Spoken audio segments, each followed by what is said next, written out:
joining us tonight. I'm running into a little bit of tech stuff here with the internet where I keep freezing. I apologize to everyone out there that's looking at that. I apologize for that. But Brian, obviously you get pulled into this foundation. You start with Achilles Canada 25 years ago, 26 years ago, like you were saying.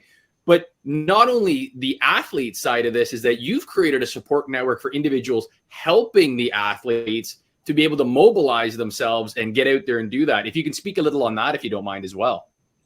Yeah, good point, Patrick. You're absolutely right, because, I have been focusing on the disabled athlete, but what we forget is the running guide or guide runner.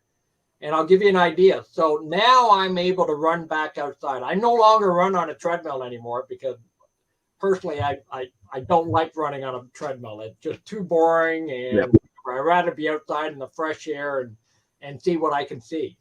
But in order for me to run outside, I need a guide runner.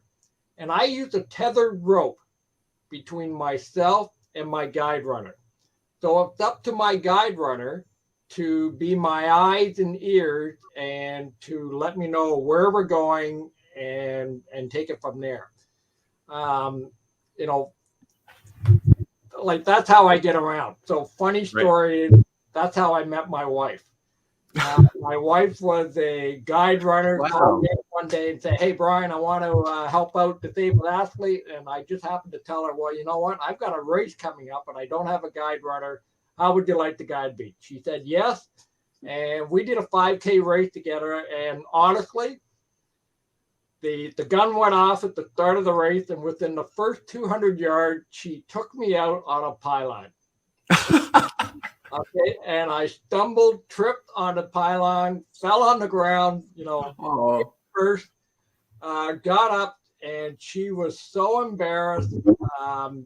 She wanted to quit, and, it was just unbelievable. But I said, okay, forget it. It was just an accident. Let's get going.